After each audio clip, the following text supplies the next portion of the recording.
हरि ओम हरि ओम हरि ओम। राम रमेति रामेति रमे रामे मनोरमे सहस्रनाम ततुल्यम राम नाम बरानने। आजु धन्य मैं धन्ययति यद्यपि सब विधिहीन निज जन जानी राम मोहि संत समागम दीन। मम इव हृदय आन बसो शिव गिरिजा जी के साथ मैं केवल माध्यम बनूं कथा कहो तुम नाथ। बोलिए सियावर रामचंद्र की जय, उमापति महादेव की जय, पवन सुत हनुमान की जय, गोसाई तुलसीदास की जय, श्रीमद् रामचरितमानस की जय, पावन चंपारण धाम की जय, महाप्रभु वल्लभाचार्य की जय। उपस्थित मन संचालक गुरुजन, निर्णायक गुरुजन और समस्त मानस मनीषियों, मातृशक्तियों, आप सबके चरणों में सादर प्रणाम। श्रीमद् रामचरितमानस में बाबा गोसाई तुलसीदास जी 3 मंथन की बातें करते हैं, जिसे संतों ने सत्य, शिवम और सुंदरम नाम दिया गया। सत्य का मंथन उत्तर कांड में, शिव का मंथन अयोध्या कांड में और सुंदरता का मंथन बालकांड में करते हैं। लेकिन मुझे लगता है इसके अलावा बाबा गोसाई तुलसीदास जी इस श्रीमद् रामचरितमानस में एक और मंथन करते हैं। और क्या वह मंथन हम सबके जीवन में होना चाहिए? तो मंथन क्या बाबा गोसाई जी लिखते हैं, होई न विषय विराग भवन बसत भा चौथपन हृदय बहुत दुख लाग जन्म गया वो हरि भक्ति बिन। होए ना विषय विराग भवन बसत भा चौथपन। गोसाई जी कहते हैं कि घर में रहते रहते बुढ़ापा आ गया है, वृद्धावस्था आ गई है, परंतु इन विषयों से वैराग्य नहीं होता। और इस बात को सोचकर उनके मन में दुख होता है कि संपूर्ण जीवन बिना हरि भक्ति के चला गया, जन्म गयो हरि भक्ति बिन। किसके माध्यम से विचार करते हैं गोसाई जी? तो गोसाई जी लिखते हैं, स्वयं भू मनवर शत्रुपा जिन ते भे नर सृष्टि अनुपा दंपति धर्म आचरणनी का अजहु गाव श्रुति इनके लीका। कौन से मनु हैं 14 मनुओं में? तो बोले ये स्वयंभू मनु हैं और इनके वंश विस्तार का वर्णन जैसा गोसाई जी करते हैं वैसे और अन्य किसी पात्रों का वंश का वर्णन श्री रामचरितमानस में नहीं करते। ऐसे महाराज मनु के पास सब कुछ होते हुए भी मन में विचार आया, होई न विषय विराग। विषय क्या है? तो बोले शब्द रूप रस स्पर्श गंध, ये 5 और 5 तत्वों से ही हमारा शरीर बना हुआ है। गगन समीर अनल जल धरणी, इन 5 तत्वों से चितजल पावक गगन समीरा।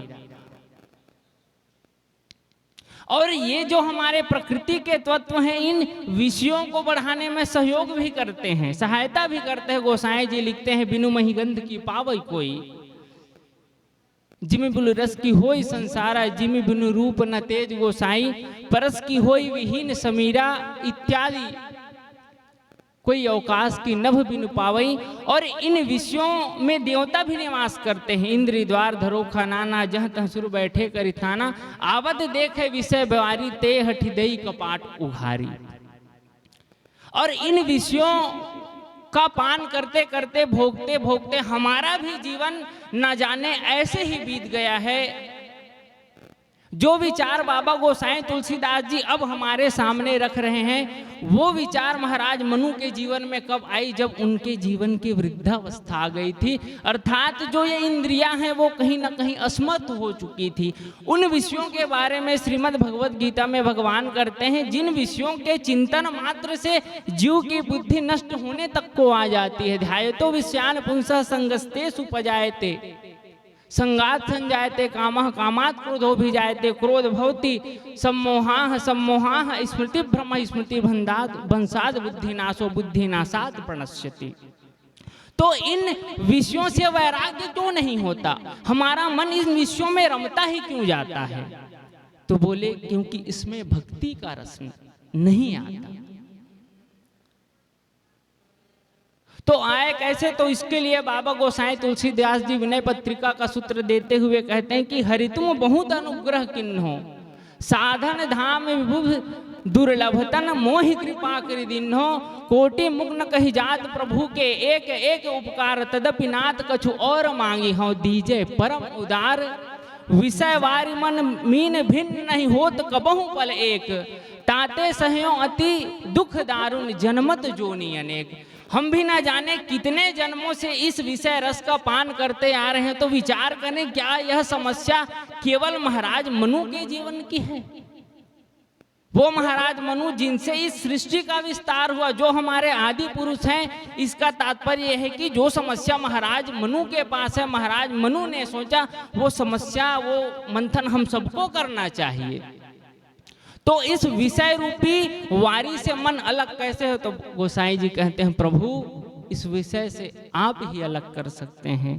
कृपा डोरी बंसी पद अंकुश, परम प्रेम में विचारो, एह विधि बेधि हरू दुख मेरो, कौतुक राम तिहारो, है श्रुति विदित उपाय सकल सुर, कही कही दीन न हो रे, तुलसीदास प्रभु जीव, तुलसीदास एहि जीव मोह रजु जही बांध्यो सोई छोरे, हरि तुम बहुत अनुग्रह किन्हो।